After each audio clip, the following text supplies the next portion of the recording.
Hey, what's going on, everybody? Welcome to Momentum, the artist interview series, highlighting the voices and perspectives in the Indianapolis art community. My name's Matt Davis. We're here at Fletcher Place Arts and Books with Dr. Monday. What's going on? Hey, nothing much, Matt. Thanks for inviting me. Thanks for coming by. You're welcome. All right, so most people know you as John Laughlin or John Harris Laughlin, if you're familiar with you from other circles. But your stage name or your artist name is Dr. Monday. That's a really unique name. I know that there's some kind of story behind that. How'd you get that name? Back in the late 80s, there was a reggae movement, a reggae scene in Indianapolis. And I started playing keyboards for Quasar, and which later broke up and became Reaganomics. But during the Quasar days, the people in the band, we wanted to have stage names, reggae names. And so I think Tim Johnson was Kwanzaa Pops, and Keith Baptiste, he was from the islands. He taught us what reggae was, the feel and everything. Okay. He became a Mystic Man, and so I think we were down practicing in the basement and we're trying to figure out a name for me. And from my experience in blues, I mentioned Stormy Monday, and that Monday's always the first day of the week. It's a day people dread in a lot of ways. Right. Oh no, Monday's coming. So, and we knew in the big picture that reggae was an uplifting, conscious music, not happy, but an uplifting music. And so it became a metaphor for making Monday better.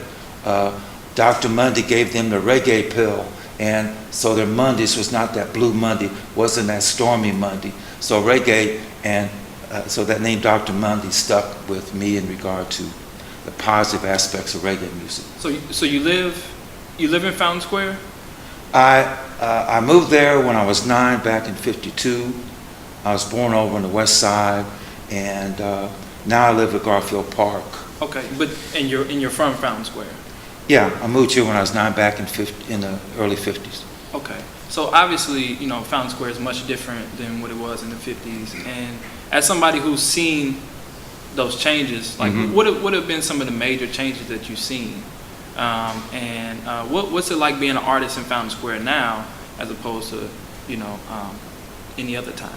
I came up listening to country music first, and knowing that the Fountain Square Tavern or the Roundup right down the street were country music bars. Then came rockabilly.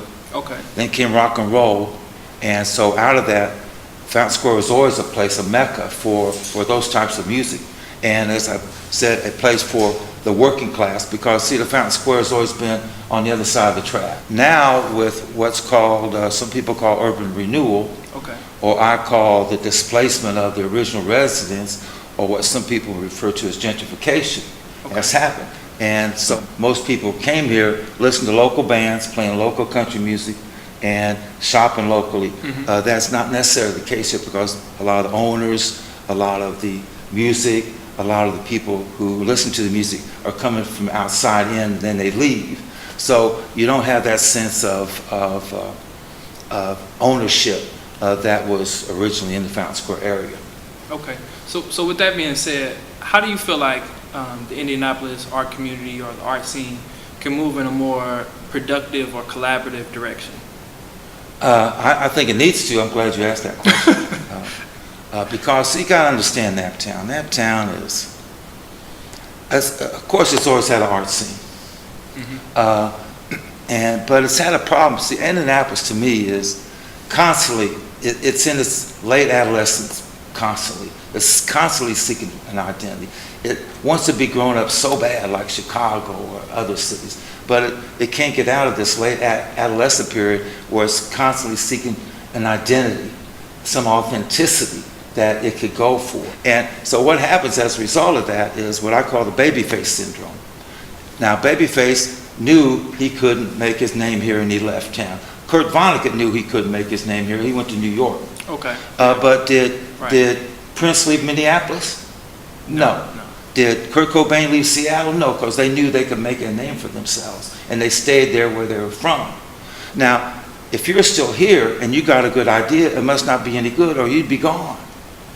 Right. You follow me? Yeah. So as a result of that, you get people that say, shut up. Right. And they're haters. They don't support ideas. And so there's a sense of conformity. There's a sense of the middle west of America, that conformity here, that keeps people from not only being who they are and wanting to be who they are, but experimenting and expressing it and thinking that they're getting over and by copying. And I don't think that's going to help the art scene out at all. Okay. So is there another place that we can see your work? Because you also do visual work, and you also do performance art? Well, I have a website where I'm an academic.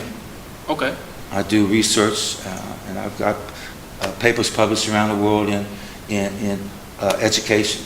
But the first Friday next year in January, okay, I think that's the second, I'll have my art, graphic art, and then I'll be spitting some rhymes at the 10 Comet. Yeah. There on 10th and Jefferson. Right. And that's 2119 East 10th Street. East 10th Street. East 10th Street. All right, John. Thanks for Thanks, coming man. by. Thank you for your insight and your perspective. Thanks everybody for watching. This has been Momentum. We'll see you next month. Peace.